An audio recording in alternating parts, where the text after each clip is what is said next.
아멘. 하나님께 영광의 박수를 보내겠습니다. 할렐루야. 할렐루야. 오늘은 이스마엘의 출생이라는 제목으로 하나님의 말씀을 대언하도록 하겠습니다. 마케도니아의 왕이었던 알렉산더 대왕에 대해서 들어보셨고 아실 것이라고 생각을 합니다만, 그 알렉산더 대왕의 일화에 보면은 이런 이야기가 있습니다. 한 번은 알렉산더 대왕이 친구에게 잘 훈련된 훌륭한 사냥개 2마리를 선물로 받았다는 것입니다. 평상시 알렉산더 대왕은 사냥하기를 좋아했다고 하는데, 이런 훌륭한 사냥개를 선물 받고 나자 그는 몹시 기뻐하며 이 사냥개를 데리고 토끼 사냥을 나갔다고 합니다만, 그런데 막상 토끼 사냥터에 가서 토끼들이 이리 뛰고 저리 뛰고 하는데도 불구하고 분명히 친구가 훌륭한 사냥개라고 소개하며 선물 받은 이 개들은 뛰어다닐 생각을 하지 않는 것입니다. 토끼를 쫓아가지 않는 것입니다. 그냥 어스렁어스렁 자기 할 일만 하고 있지 전혀 토끼에 관심을 보이지 않더라는 것입니다. 이에 화가 난 알렉산더 대왕은 그 자리에서 부하들에게 명하여 저 밤만 축내는 개들을 죽여라 그래가지고 개들을 죽여버리고 말았는데, 그리고 나서는 그래도 분이 풀리지 않아서 그 개를 칭찬하며 자기에게 선물한 친구를 불렀다는 것입니다. 아니, 너는 토끼 한 마리도 잡지 못하는 개들을 왜 나에게 선물을 했느냐? 어떻게 그 개들이 훌륭한 사냥개가 맞느냐? 너 나를 갖고 놀리는 것이냐? 라고 책망을 하며 혼을 냈다는 것입니다. 그러자 그 친구가 두 손 손사래를 하며, 아닙니다 대왕이시여, 그 개들은 그런 개들이 아닙니다. 그 개들은 토끼를 사냥하도록 훈련된 개가 아닙니다. 그 개들은 호랑이와 사자를 사냥할 수 있도록 특별히 훈련된 값으로 매길 수 없이 소중한 개들입니다. 그 개들을 데려오시면 제가 진가를 보여드릴 테니까 그 개들을 저에게 데려오시도록 명령해 주시길 바랍니다 라고 하는 것이었습니다. 여러분, 이 친구의 이야기를 들은 알렉산더 대왕이 개를 데려올 수 있습니까? 없습니까? 없죠. 이미 성격이 급해서 죽여버렸습니다. 아마 모르긴 해도 알렉산더 대왕은 자신이 섣불리 죽이라고 했던 그 명령 때문에 훌륭한 개들을 죽인 사실에 대해서 몹시 후회하였을 것이라고 그렇게 생각을 합니다만, 그런데 오늘 본문 말씀해 보면 이런 알렉산더 대왕하고는 비교할 수도 없는 그런 후회할 일을 행하는 사람이 나오는데요. 그는 바로 믿음의 조상이라는 아브라함이었습니다. 우리 한번 12절 말씀 앞을 보시면서 한번 같이 읽어보실까요? 시작. 그가 사람 중에 전락에 같이 되니 그의 손이 모든 사람을 치겠고 모든 사람의 손이 그를 치우치며 그가 모든 형제와 대항해서 살리라 하니라. 아멘. 무슨 말씀입니까? 이는 아브라함이 이집트 여인 하갈을 첩으로 맞이하여서 아들을 낳게 됩니다만, 그런데 그 아들에 대해서 뭐라고 지금 하나님께서 천사를 통해 말씀하시느냐? 그 아들은 길들여지지 않은 들나귀 같을 것이라는 것입니다. 그래서 배다른 형제인 이삭과 싸우고 나아가 그의 후손들과 또 이 이스마엘의 후손들과 두고 싸우며 살 것이라는 것입니다. 여러분, 참 기가 막힌 이야기 아닙니까? 비록 여종에게서 난 아들이지만 그래도 아브라함의 신대, 정식 자녀인 사레에게서 난, 본부인인 사레에게서 난 앞으로 낳게 될 이삭과 서로 사이좋게 지내기보다는, 여기도 아들 하나 여기도 아들 하나인데 서로 사이좋게 지내기보다는 서로 끝없이 대항하며 싸우며 살 것이고, 당대에 끝나는 것이 아니라 후손 때까지 두고 싸우며 살 것이라니, 그것도 부모님들의 잘못 때문에 이런 일들을 그 자녀와 후손들이 겪어야 된다고 하니 얼마나 기가 막힌 이야기입니까? 사실 이 말씀은요, 그대로 응하여서 이스마엘과 이삭은 끝없이 싸우며 살았지요. 또 그 후손들이 오늘날까지 이스마엘의 후예인 저 아랍 사람들과 이삭의 후예인 유대인들과 지금도 반복하며 싸우며 살고 있는 것이 현실입니다만, 그러면 왜 아브라함은 이런 분쟁의 시작을, 이런 후회스러운 일을 행한 것일까요? 그것도 아브라함이 하나님을 모를 때가 아닙니다. 하나님을 모르고 우상 숭배할 때가 아닙니다. 하나님께 부름을 받고 이제 가나안 땅에 들어와서 10년 정도 믿음 생활을 하면서 나름대로 믿음의 경륜이 붙었던 이 시기에 왜 이런 일을 행했던 것일까요? 오늘 이 말씀을 통해 저와 여러분들의 모습 속에도 이런 모습은 없는지 돌아보셔서 항상 우리 인생의 뒷맛이 하나님의 은혜와 인도하심으로 감사와 자랑이 넘치시는 그런 저와 여러분 되시기를 주님의 이름으로 축원합니다. 그러면 왜 이미 믿음의 사람이 된 아브라함이 이런 어리석은 실수를 행하여 후회한 일을 행하고 있는 것일까요? 그 내용을 살펴보면 먼저 첫째로 앞을 보시면서 같이 읽겠습니다. 시작. 아브라함의 믿음이 언제부터인가 형식적인 믿음이 되었기 때문이었습니다. 어떤 믿음이 되었기 때문이라고요? 형식적인 믿음. 오늘 보면 2절 말씀 앞을 보시며 같이 읽겠습니다. 시작. 사레가 아브라함에게 이르되 여호와께서 내 출산을 허락하지 아니하셨으니 원하건대 내 여종에게 들어가라. 내가 혹 그로 말미암아 자녀를 얻을까 하노라 하매 아브라함이 사레의 말을 들으니라. 아멘. 무슨 말씀입니까? 사레가 아브라함에게 이야기합니다. 하나님께서 내 출산을 허락하지 아니하셨으니, 이 말씀은 다시 말해 내가 내 태문이 닫혔으니 내가 이미 경수가 끊어졌다는 이야기입니다. 생리를 더 이상 하지 않는다는 이야기입니다. 따라서 하나님께서 이제 나를 통하여 아들 주시겠다는 것은 포기하고 이 애굽 여인 하갈에게서 아들을 얻자고 그렇게 말을 하였다는 것입니다만, 하지만 문제는 이 말을 듣고 있는 아브라함입니다. 여러분이 아시는 대로 아브라함은 어떤 사람입니까? 믿음의 사람입니다. 믿음의 조상이라고 불릴 정도로 그는 믿음으로 하나님께 인정을 받았던 사람이었습니다. 또한 아브라함은요, 단순히 믿는 것만 아니라 그에게는 체험도 있었습니다. 창세기 12장에 보면 아브라함이 가나안 땅에 거주하다가 잠깐 애굽을 내려가는 일이 있습니다만, 기근 때문에 그때 어떤 일을 당하였다고 성경 기록합니까? 아내 사레가 바로왕, 애굽의 왕 바로에 의해서 뺏겨가는, 아내를 탈취당하는, 아내를 갖다 빼앗기는 그런 일을 겪게 되었다고 성경 기록합니다. 누이 동생으로 속이는 바람에 바로가 뺏어간 것이지만, 그래도 어쨌든 눈 뜨고 아내를 뺏긴 것 아닙니까? 그때 어떻게 그 사례를 찾아오는 역사를 이루게 있었습니까? 우리 한번 읽어보실까요? 창세기 12장 17절 말씀 앞을 보시면서 같이 읽겠습니다. 시작. 여호와께서 아브라함의 아내 사레의 일로 바레와 그 집에 큰 재앙을 내리신지라. 아멘. 무슨 말씀입니까? 아브라함이 군대를 이끌고 아내를 찾아왔다고 이야기하고 있습니까? 아니더라는 것입니다. 하나님께서 이적을 행하셔서 그 아내를 찾게 해주시는 놀라운 일을 베풀어 주셨다는 것입니다. 따라서 아브라함은 이 일을 통하여 하나님은 살아계신 하나님이심을, 하나님은 능치 못함이 없으시는 분이심을 직접 경험을 했을 것입니다만, 그렇다면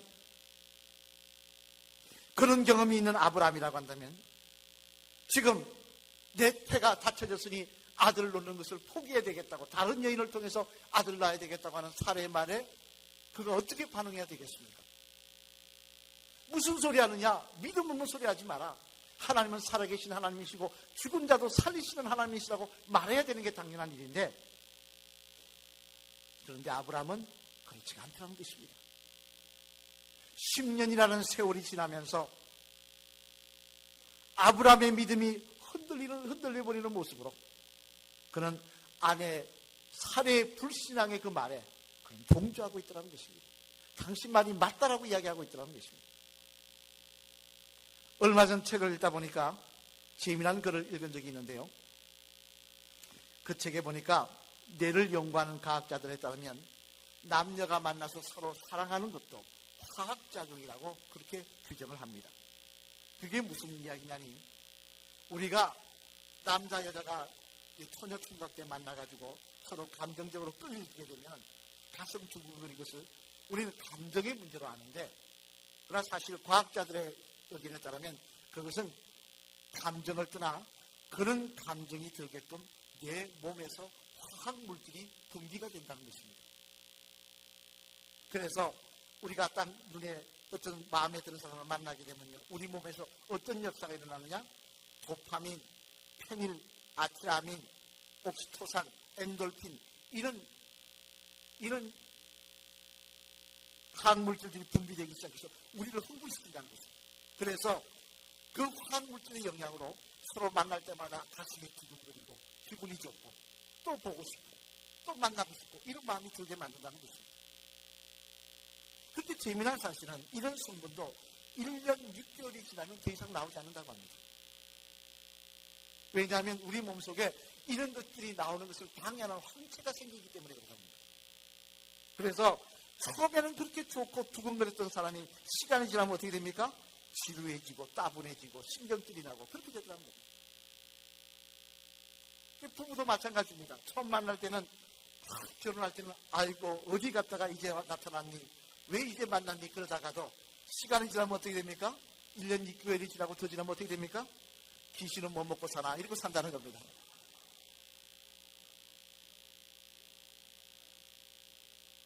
그런데 문제는 이런 모습이 우리 믿음에도 나타날 때가 있더라는 거예요. 우리 믿음도 이와 비슷한 모습을 보일 때가 있더라는 것입니다. 처음에 믿음의 능력을 경험하고 믿음의 기쁨을 경험했을 때는 영원히 그 감격을 가지고 그 믿음을 가지고 살 것 같았는데 약이 들어가는 것입니다. 시간이라는 항체가 생겨서 우리의 믿음을 방해하면요, 믿음이 희미해지기 시작합니다. 타성이라는 항체가 생겼어요. 믿음의 역사를 잃어버리게 하고 있다는 것입니다. 그리고 또 하나, 고난이라는 문제가 생길 때마다 그 믿음을 흔들어버리더라는 것입니다. 그래서 아브라함처럼 뭐라고 이야기하느냐? 예전에는 나도 믿음이 좋았지, 나도 하나님 열심히 믿었지라고 말하면서 과거 타령만 하는 분들이 생겨나더라는 것입니다. 하지만 여러분, 저와 여러분들이 이처럼 여러 가지 믿음에 대한 방해 요소들 때문에, 그것이 타성이 되었든 시간이 되었든 고난이 되었든 여러 가지 문제 때문에 우리의 믿음이 흔들려버리고 흐려지기 시작하면요, 그 믿음의 열정을 잃어버리기 시작하면요, 우리 인생에는 오늘 아브라함처럼 쉽게 마귀의 유혹에 넘어갈 수밖에 없다는 사실을 알아야 합니다. 쉽게 패망할 길을 선택한다는 사실을 알아야 합니다. 당장 하나님의 제사장이었던 아론이 그런 경우 아닙니까? 여러분, 출애굽기에 보면요, 동생인 모세가 시내산에 올라가서 40일 동안 금식하며 하나님이 주시는 십계명을 받고 있을 때, 제사장이라고 하는 아론은요, 비록 시내산에 올라가지 못했지만 그 이스라엘 백성이 있는 데서 기도하며 주님을 바라고 동생에게 힘을 실어줬어야 되는데 그는 그러지 않았습니다. 그는 믿음에 관심이 없었습니다. 그는 불평하고 원망하는 사람들과 함께하였습니다. 그러다가 결국 기도하기보다는 불평하는 사람들과 함께하다가 결국 그는 어떻게 합니까? 그들과 함께 앞장서서 금소가지 우상을 만드는 모습을 보여주더라는 것입니다. 그러다 어떤 말씀을 하나님으로부터 듣고 있느냐? 우리 한번 같이 읽어보실까요? 출애굽기 32장 33절 말씀 앞을 보시면서 같이 읽겠습니다. 시작. 여호와께서 모세에게 이르시되 누구든지 내게 범죄하면 내가 내 책에서 그를 지워버리리라. 아멘. 무슨 말씀입니까? 일반 백성이 아닙니다. 제사장입니다. 그런데도 불구하고 하나님께서 그런 아론을 생명록에서 지워버리시겠다고 하고 계시더라는 것입니다.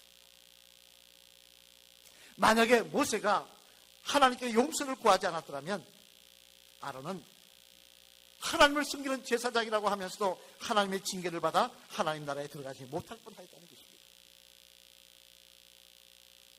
이는 또한 예수님의 수제자 베드로도 마찬가지입니다. 여러분 잘 아시는 대로 마태복음 26장에 보면요, 예수님께서 십자가를 지기 전 게살메나스 동산에서 기도하시면서 제자들에게 당부하신 말씀이 있었습니다. 너희들 깨어 기도하라. 시험에 들지 않게 기도하라. 그런데 베드로가 어떻게 합니까? 다른 제자들이 어떻게 합니까? 타성에 젖어서 믿음이 없는 모습으로, 그들은 잠을 자는 모습을 보여줍니다. 그러다 어떤 결과를 맞았다고 성경 기록하고 있습니까? 우리 한번 요한복음 18장 17절 말씀, 베드로에 대한 말씀 한번 보겠습니다. 앞에 보시면서 읽겠습니다. 시작. 문 지키는 여종이 베드로에게 말하되 너도 이 사람의 제자 중 하나가 아니냐 하니 그가 말하되 나는 아니라 하고. 무슨 말씀입니까? 베드로가 정작 시험이 다가왔을 때 그 시험을 이기지 못하고 넘어지더라는 것입니다. 어린 계집종 앞에서 예수님을 3번 부인하고는 실패자의 모습으로 갈릴리로 패배자의 모습으로 도망가더라는 것입니다. 만약 여러분 예수님께서 그런 베드로를 다시 찾지 않으셨다면요, 베드로는 영원히 가룟 유다처럼 예수님을 배반한 자로 낙인되어서 실패자로 낙인되어서 후회하는 인생이 되고 말았을 것입니다. 따라서 저와 여러분들도 타성에 젖어 형식적인 믿음이 되어 이런 후회한 일들을 하지 않도록 믿음을 지키고 자라게 하는 일에 최선을 다해야 할 것입니다만, 오늘도 하나님을 바라보며 하나님과 동행하며 하나님을 살아가는 일에 최선을 다해야 될 것입니다만, 그러면 어떻게 하여야 우리가 형식적인 믿음이 되지 않고 어떻게 하여야 우리의 믿음이 자랄 수 있는 것입니까? 우리의 믿음을 지킬 수 있는 것입니까? 베드로전서 2장 2절 말씀해 보면요, 베드로 사도는 이렇게 우리들에게 권면합니다. 우리 한번 베드로전서 2장 2절 말씀 앞을 보시면서 같이 읽어보시겠습니다. 시작. 갓난 아이들같이 순전하고 신령한 젖을 사모하라. 이는 그로 말미암아 너희로 구원에 이르도록 자라게 하려 하심이라. 아멘. 무슨 말씀입니까? 신령한 젖을 사모해야 된다는 것입니다. 신령한 젖이 무엇입니까? 하나님의 말씀입니다. 말씀을 통하여 믿음을 선물로 하나님이 주시니 말씀을 더욱 사모하는 모습이 우리에게 있어야 한다는 것입니다. 말씀 시간에 정신이 딴 데가 있거나 엉뚱한 생각하거나 눈 감고 안 듣고 있거나 그러면 믿음이 자랄래야 자랄 수가 없다는 것입니다. 또한 베드로전서 5장 8절 말씀에도 보면요, 이렇게 우리에게 권면하십니다. 우리 한번 베드로전서 5장 8절 말씀도 읽어보실까요? 앞을 보시면서 시작. 근신하라 깨어라 너희 대적 마귀가 우는 사자같이 두루다니며 삼킬 자를 찾나니. 아멘. 무슨 말씀입니까? 이는 또한 우리가 깨어 기도하며 성령 충만을 사모하지 않으면 우리의 믿음을 지킬 수가 없다는 것입니다. 마귀에게 우리의 믿음을 빼앗겨서 후회하는 인생이 된다는 것입니다. 또 하나 한 걸음 더 나가다 보면요, 우리 한 말씀만 더 찾아보면 히브리서 10장 25절 말씀도 한번 같이 읽어보시겠습니다. 히브리서 10장 25절 말씀 앞을 보시면서 시작. 모이기를 패하는 어떤 사람들의 습관과 같이 하지 말고 오직 그나여 그날이 가까움을 볼수록 더욱 그리하자. 아멘. 무슨 말씀입니까? 이는 예배드리며 기도하는 자리에 모이기를 힘써야 또한 우리들의 믿음을 지키며 나아가 믿음을 자라게 할 수가 있다는 것입니다. 여러분, 우리가 세상 사람과 모여서 같이 이야기하는 자리에 열심히 참석하면요, 우리의 관심은 주식에 있고 우리의 관심은 세상 일에 있을 것입니다. 그러나 하나님의 사람들로 모여서 함께 모여 기도하며 말씀을 나누면요, 우리의 관심은 하나님께 있고 우리의 관심은 믿음에 있고 그 믿음이 자라는 역사가 일어나게 될 줄로 믿습니다. 바라기는 금보다 귀한 믿음, 오늘도 우리의 인생 가운데 하나님의 역사가 일어나게 하는 그 믿음 사모하셔서 그 믿음 지키며 자라게 하시는 저와 여러분 되셔서 불신앙으로 후회할 일을 만드시는 어리석은 자가 아니라 아브라함처럼 두고 후회할 일을만 선택하는 어리석은 자가 아니라 그 믿음으로 그 믿음 위에 더하여 주시는 하나님의 은혜와 지혜로 복된 것을 선택하시며 인생의 뒷맛이 아름다운 저와 여러분 되시기를, 주님이 주는 간증과 기쁨이 있으시는 저와 여러분 되시기를 주님의 이름으로 간절히 축원을 드립니다. 둘째로 또 하나 아브라함이 실수한 이유가 있습니다. 한번 같이 읽어보시겠습니다. 시작. 아브라함이 이런 실수를 한 이유는 또한 하나님의 뜻을 잘못 이해하는 모습도 있었기 때문이었습니다. 첫 번째는 뭐라 그랬습니까? 형식적인. 할렐루야. 방금 이야기되게 다 물어봐도 소용이. 어떤 믿음이라고요? 형식적인 믿음. 타성에 젖은 믿음이다 보니까 이런 어리석은 선택을 했고요. 두 번째는 뭐냐? 하나님의 뜻을 잘못 이해하니까 이런 역사가 일어나더라는 겁니다. 우리 한번 오늘 본문 뒤인 창세기 17장 7절 말씀 앞을 보시면서 같이 읽어보시겠습니다. 시작. 내가 내 언약을 나와 너 및 내 대대 후손 사이에 세워서 영원한 언약을 삼고 너와 내 후손의 하나님이 되리라. 아멘. 하나님께서 아브라함에게 내가 왜 너에게 아들을 다른 사람이 아닌 너에게 아들을 주시겠다고 하신 이유가 뭐냐를 설명하신 말씀인데요. 이 말씀에 보면 하나님은 왜 아브라함에게 아들을 주시겠다고 하고 계십니까? 아브라함이 아들이 없어서 불쌍해서 아들을 주신다고 하십니까? 아니더라는 것입니다. 아브라함에게 아들을 주시겠다고 하신 이유는 뭐냐? 그 아들을 통하여 한 민족을 이루게 하시고 그 한 민족이 하나님을 잘 섬기는 정말 하나님의 백성, 언약의 백성으로 만드셔서 영광 받으시기 위해서 그 아브라함에게 아들을 주시겠다고 말씀하고 계시다는 것입니다. 그런데 믿음의 사람이 아닌 이방신을 섬기는 애굽 여인 하갈이라는 여인에게서 아들이 태어난다고 한다면, 계속 그 어머니의 영향을 받아서 이방신을 섬기는 것을 배우며 자란다고 한다면 어떻게 하나님의 백성이 될 수 있겠습니까? 그 후손들이 어떻게 그 후손들이 영원토록 하나님을 찬양하며 살 수가 있겠냐는 말씀입니다.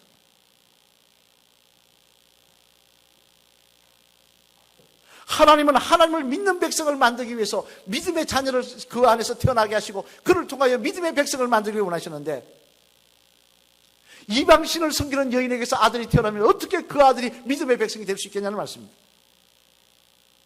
그런데도 불구하고 아브라함과 사라는 하나님의 뜻에는 관심이 없었습니다. 그들은 그저 아들 낳는 일에만 관심이 있었습니다.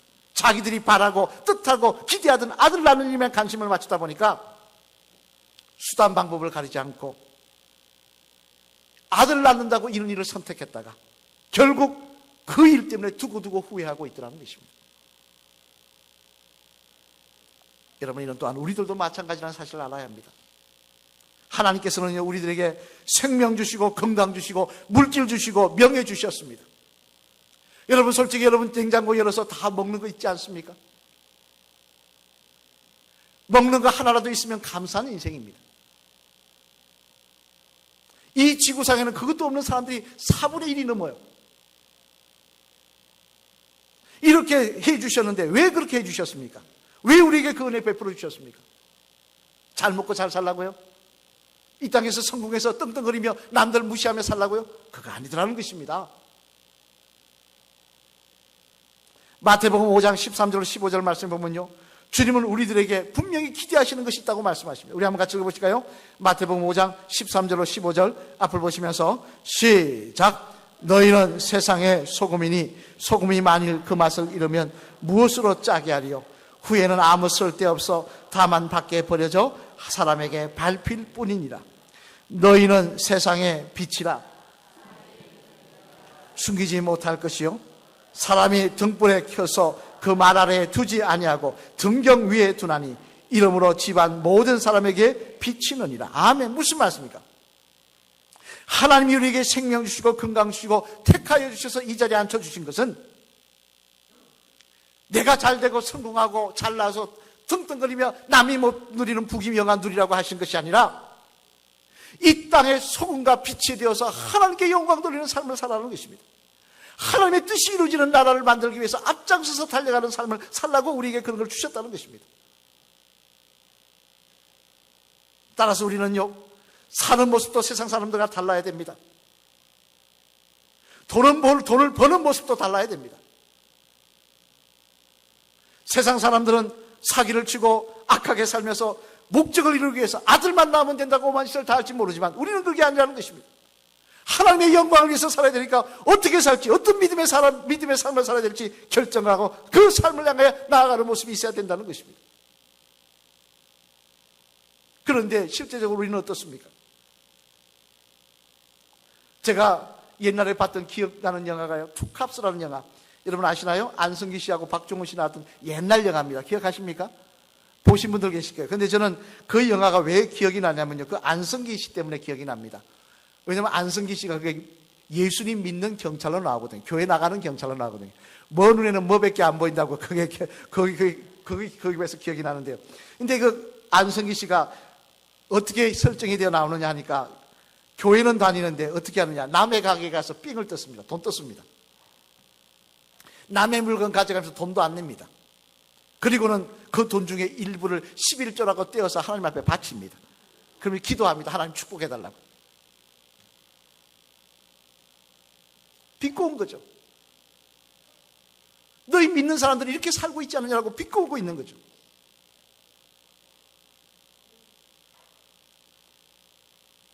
하나님의 뜻하고는 전혀 상관없이 살고 있지 않냐고 비꼬는 거죠. 만약에 여러분 우리가 이렇게 살면서요, 그것이 하나님 앞에 잘못 살고 있다는 것을 깨닫지 못하면요, 그것이 믿음의 삶의 모습이 아니라는 것을 깨닫지 못하면요, 아브라함처럼 반드시 후회할 날이 있다는 사실을 알아야 합니다.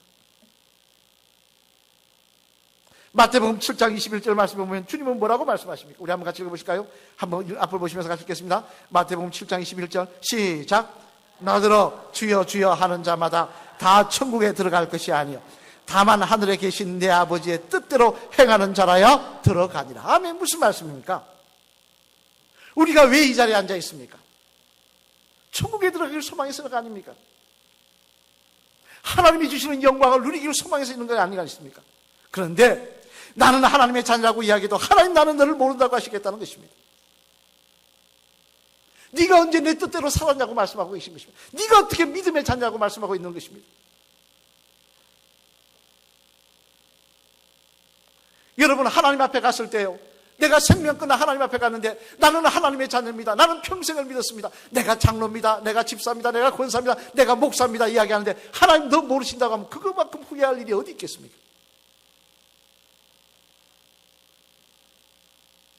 따라서 여러분, 우리는 믿음의 삶을 사모하기도 해야 되지만, 믿음을 사모해야 되기도 하지만요, 그 믿음을 통해서 주시는 하나님의 뜻, 그 믿음을 통해서 하나님이 주시는 기대하시는 일들을 우리가 행하며 살아갈 때 우리는 또한 우리의 인생의 뒷맛이 아름다워지며 하나님께서 은혜로 선하게 인도하심을 통하여 간증하며 사는 복된 인생이 될 줄로 믿습니다. 사랑하는 성도 여러분, 창세기 17장 1절 말씀에 보면요, 이 아브라함이 이스마엘을 낳고 난 다음에 하나님께서 아브라함에게 나타나셔 하신 말씀이 있습니다. 우리 한번 같이 읽어보실까요? 창세기 17장 1절 말씀 앞을 보시면서 시작. 아브라함이 99세 때 여호와께서 아브라함에게 나타나서 그에게 이르시되 나는 전능한 하나님이라 너는 내 앞에서 행하여 완전하라. 아멘. 하나님이 뭐라고 아브라함에게 이야기하시나? 나는 전능한 하나님이라 너는 내 앞에서 행하여 완전하라고 말씀하고 계시다는 것입니다. 믿음의 사람이면 믿음을 사모하며 믿음대로 살라고 말씀하고 계시더라는 것입니다. 우리도 마찬가지입니다. 하나님 우리에게 어떤 것을 기대하고 계십니까? 우리가 믿음의 사람이 되기를 기대하고 계십니다. 우리의 믿음이 풍성하여져서 하나님과 동행하며 하나님을 바라보는 믿음이 우리 안에 충만하기를 원하십니다. 그리고 그 믿음을 가지고 그 믿음이 기대하는 대로 하나님 그 믿음을 주신 이유대로 우리가 살아가기를 기대하십니다.